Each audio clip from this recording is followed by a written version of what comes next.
Hello hi friends, ಇವತ್ತು ನಾವು K E ಅವರು ನಡೆಸುವ ಅಪ್ಕಮಿಂಗ್ ಎಕ್ಸಾಮ್ಸ್ಗಳಾದ group C, S D A, F D A ಎಕ್ಸಾಮ್ಸ್ಗಳಿಗೆ ಇಂಪಾರ್ಟೆಂಟ್ ಕ್ವಶನ್ ಆನ್ಸರ್ನ ಡಿಸ್ಕಷನ್ ಮಾಡೋಣ.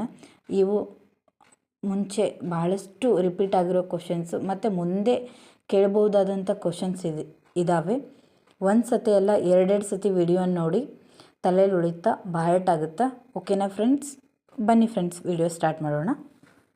ಮೊದಲೇ ಕ್ವಶನ್ ನೋಡಿ ಫ್ರೆಂಡ್ಸ್, ಭಾರತದ ರಾಜ್ಯಗಳ ಹಿಂದಿನ ಆಳ್ವಿಕೆಗಾರರ ರಾಜಧನ, ಸೌಕರ್ಯ ಮತ್ತು ಹಕ್ಕುಬಾಧ್ಯತೆಗಳನ್ನು ಸಂವಿಧಾನ ಈ ಕೆಳಗಿನ ಯಾವ ತಿದ್ದುಪಡಿ ಮೂಲಕ ರದ್ದುಗೊಳಿಸಲಾಯಿತು? ಕ್ವಶನ್ ಏನಪ್ಪ ಫ್ರೆಂಡ್ಸ್ ಅಂತಂದರೆ, ಭಾರತ ಸರ್ಕಾರ ಐತಲ್ಲ, ಇಂದಿನ ರಾಜರು ಇದ್ರಲ್ಲ, ಅವರ ಮೂಲ ಸೌಕರ್ಯಗಳು, ಧನ ಧಾನ್ಯ, ಅವರ ಹಕ್ಕುಬಾಧ್ಯತೆಗಳನ್ನು ಯಾವ ತಿದ್ದುಪಡಿಯ ಮೂಲಕ ರದ್ದು ಮಾಡಲಾಗೈತಿ ಅಂತ. ಆನ್ಸರ್ ನೋಡಿ ಫ್ರೆಂಡ್ಸ್, 26ನೇ ತಿದ್ದುಪಡಿ, 28ನೇ ತಿದ್ದುಪಡಿ, 30ನೇ ತಿದ್ದುಪಡಿ, 32ನೇ ತಿದ್ದುಪಡಿ.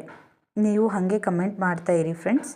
ಆನ್ಸರ್ ಯಾವುದಪ್ಪ ಅಂದರೆ 26ನೇ ತಿದ್ದುಪಡಿ ಇದಕ್ಕೆ ಆನ್ಸರ್. ಭಾರತದ ರಾಜರುಗಳ ಹಕ್ಕುಬಾಧ್ಯತೆಗಳನ್ನು, ಅವರ ಮೂಲ ಸೌಕರ್ಯಗಳನ್ನು ರದ್ದು ಮಾಡಲಾದ ತಿದ್ದುಪಡಿ ಯಾವುದು ಅಂತಂದರೆ 26ನೇ ತಿದ್ದುಪಡಿ. ಓಕೆನಾ? 26ನೇ ತಿದ್ದುಪಡಿ ನೋಡಿ ಫ್ರೆಂಡ್ಸ್, ಇದು ಆನ್ಸರ್. ಓಕೆ, ನೆಕ್ಸ್ಟ್ ಕ್ರಮೇಣ 71ನೇ ಆನ್ಸರ್. ಕಾಲಕ್ರಮೇಣ ಈ ಕೆಳಗೆ ಕಾಣಿಸಿದ ಸಂಗತಿಗಳನ್ನು ಹೊಂದಿಸಿ. ಓಕೆನಾ?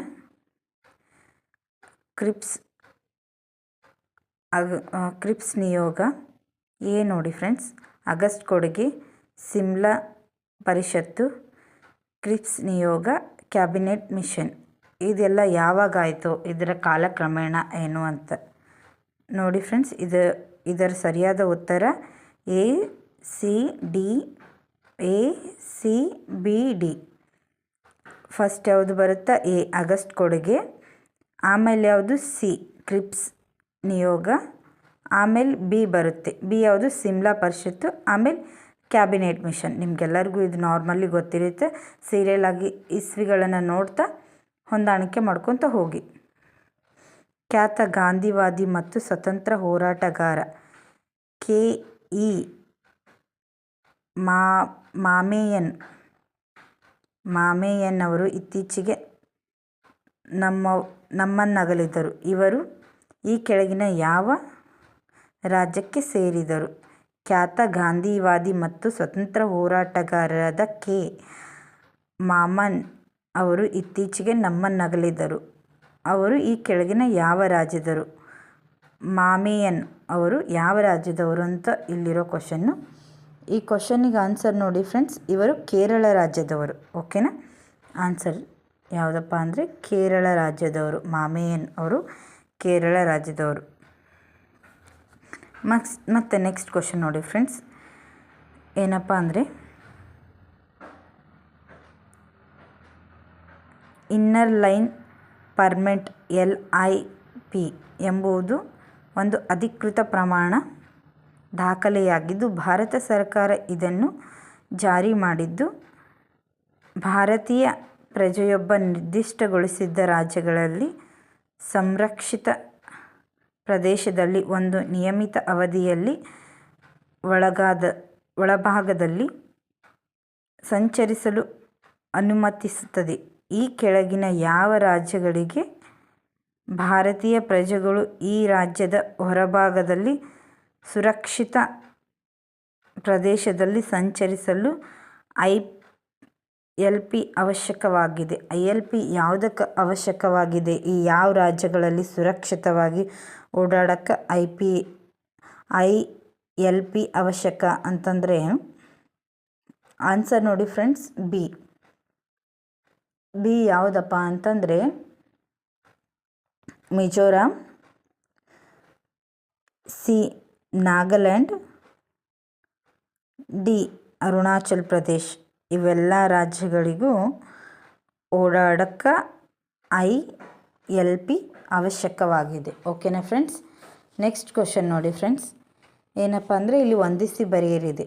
ಇದು ಆಲ್ಮೋಸ್ಟ್ ಇವಾಗ ಬಹಳಷ್ಟು ಕೇಳ್ತಿದ್ದಾರೆ ಈ ಥರ ಕ್ವಶನ್ಸ್ನ. ಈ ಥರ ಕ್ವಶನ್ಸ್ ತುಂಬ ಇಂಪಾರ್ಟೆಂಟ್ ಆಗಿರುತ್ತೆ. ನೀವು ಒಂದು ಸತಿ ಇದನ್ನ ಕರೆಕ್ಟಾಗಿ ನೋಡ್ಕೊಳ್ಳಿ, ಓಕೆನಾ.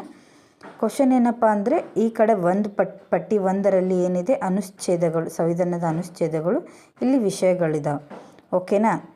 ಇದು ಅನುಚ್ಛೇದ 155. ಈ ಕಡೆ ಒಂದು ಅಖಿಲ ಭಾರತ ಸೇವೆಗಳು, ಅನುಚ್ಛೇದ 201 ರಾಷ್ಟ್ರಪತಿ ರಾಜ್ಯಪಾಲರನ್ನು ನೇಮಕ ಮಾಡೋದು. ಈ ಥರ ಕ್ವಶನ್ಸ್ ಕೊಟ್ಟಿದ್ದಾರೆ, ಓಕೆನಾ ಫ್ರೆಂಡ್ಸ್. ಒಂದು ಸತಿ ಕ್ವಶನ್ ನೋಡ್ಕೊಳ್ಳಿ, ಕರೆಕ್ಟಾಗಿ ಕಾಣಿಸುತ್ತಾ ನೋಡ್ಕೊಳ್ಳಿ, ಓದಿ, ಓಕೆನಾ. ಫ್ಯೂಸ್ ಮಾಡಿಕೊಂಡು ಓದಿ ಫ್ರೆಂಡ್ಸ್, ಕ್ವಶನ್ಸ್ ಗೊತ್ತಾಗುತ್ತೆ. ಓಕೆ, ಇದಕ್ಕೆ ಆನ್ಸರ್ ಯಾವುದು ಕರೆಕ್ಟಾಗಿ ಅಂತ ನೋಡೋಣ. ಇದು KPSCಯಿಂದ ತಪ್ಪಾಗಿ ಆನ್ಸರ್ ಕೊಟ್ಟಿದ್ದಾರೆ. ಆನಂತರ ಅದನ್ನು ಹಾಕಿದಾಗ ಆಪ್ಷನ್ 3 ಅಂತ ಬಂತು.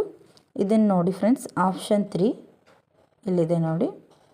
ಇದ್ರ ಥರನೇ ನೋಡ್ಕೊಂಡು ತಗೊಳ್ಳೋಣ. ಎ ಆಪ್ಷನ್ಗೆ 3, ಎ ಆಪ್ಷನ್ಗೆ 2, ಅನುಚ್ಛೇದ 155 ಅದಕ್ಕೆ 2.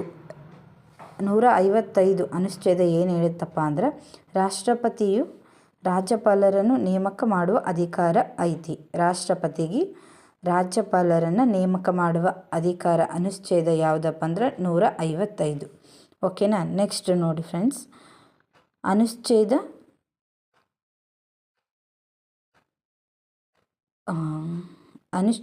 201 ಅದಕ್ಕೆ ಯಾವುದಪ್ಪ ಆನ್ಸರ್ ಅಂದರೆ 4 ನೋಡಿ.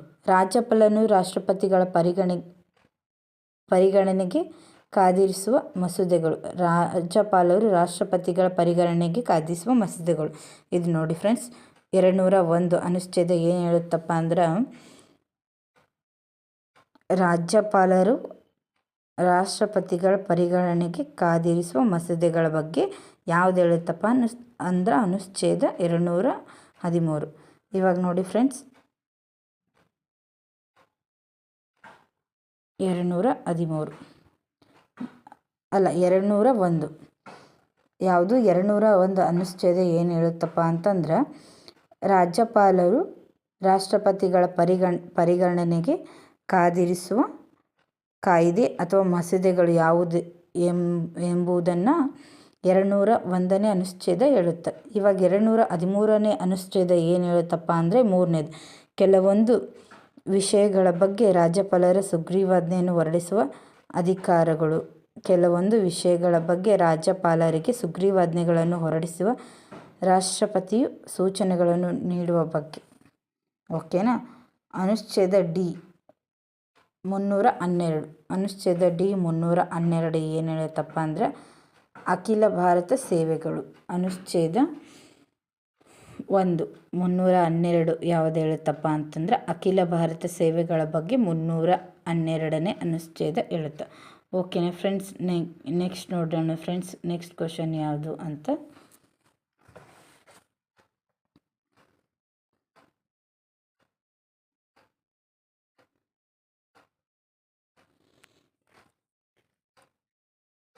ನೆಕ್ಸ್ಟ್ ಕ್ವಶನ್ ನೋಡಿ ಫ್ರೆಂಡ್ಸ್, ಇಲ್ಲಿದೆ ನೋಡಿ. ಉದ್ಯೋಗ ಕಾಣಿಸುತ್ತಾ?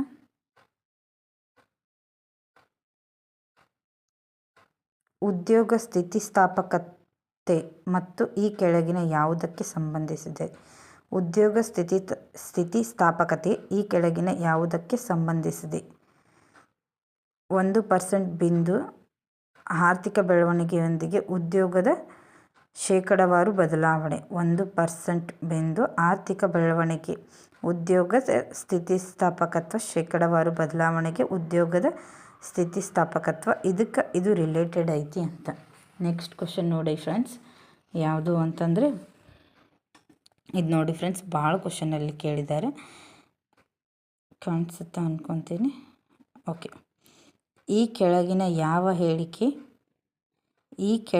ಯಾವ ಹೇಳಿಕೆ ರಾಷ್ಟ್ರಪತಿಯ ಕ್ಷಮಾಪಣಾಧಿಕಾರಕ್ಕೆ ಸಂಬಂಧಿಸಿದೆ?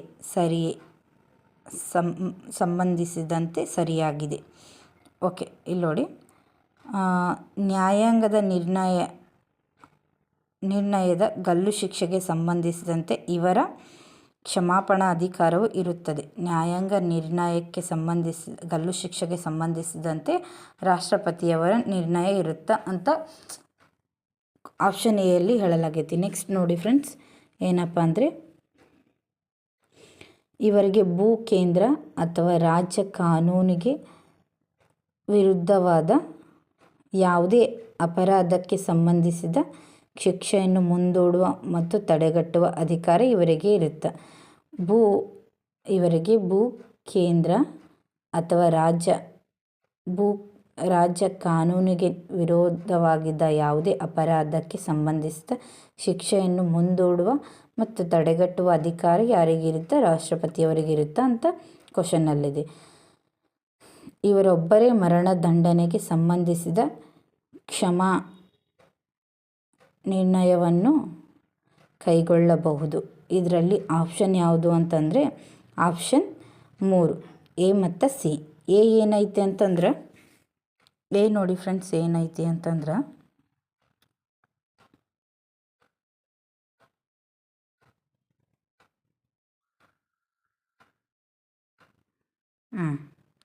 ನ್ಯಾಯಾಂಗದ ನಿರ್ಣಯ ಗಲ್ಲು ಶಿಕ್ಷೆಗೆ ಸಂಬಂಧಿಸಿದ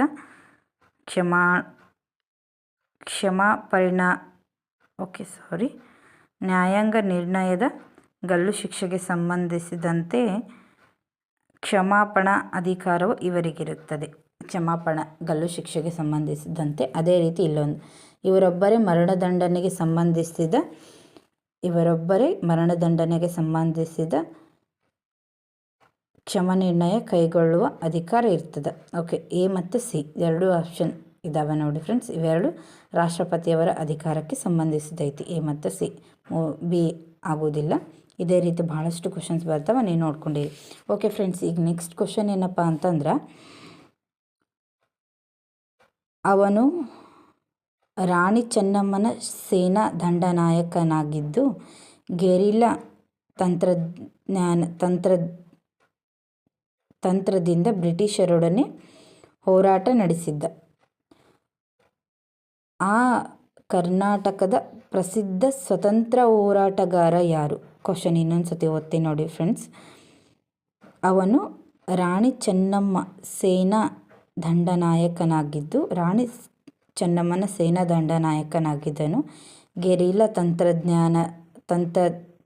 ತಂತ್ರದಿಂದ ಬ್ರಿಟಿಷರೊಡನೆ ಹೋರಾಟ ನಡೆಸಿದ್ದು. ಆ ಕರ್ನಾಟಕ ಪ್ರಸಿದ್ಧ ಹೋರಾಟಗಾರ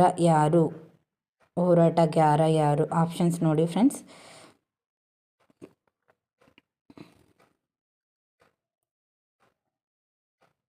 ಮದುವಿಲು Krishnarao, option A. Option B Aluru Venkatarao. Option C Jogi Beeranna Nayak. Option C Sangolli Rayanna. Okay friends, ಈ ಕ್ವಶನ್ನ ನಿಮಗೆ ಬಿಡ್ತಿದ್ದೀನಿ, ನೀವೇ ಆನ್ಸರ್ ಮಾಡಿ. ಎಷ್ಟು ಜನ ಕರೆಕ್ಟಾಗಿ ಆನ್ಸರ್ ಮಾಡ್ತಿದ್ದೀರಾ? ಕ್ವಶನ್ಸ್ನ ಇನ್ನೊಂದು ಸತ ಕೇಳಿ ರಿಪೀಟಾಗಿ ನೋಡಿ ಆನ್ಸರ್ ಮಾಡಿ. ಸರಿಯಾದ ಆನ್ಸರ್ಗೆ ಕಾಯ್ತಾ ಇದ್ದೀನಿ. ಓಕೆನಾ? Thank you. ಇಷ್ಟ ಆದರೆ ಲೈಕ್ ಮಾಡಿ, ಶೇರ್ ಮಾಡಿ, ಸಬ್ಸ್ಕ್ರೈಬ್ ಮಾಡಿ.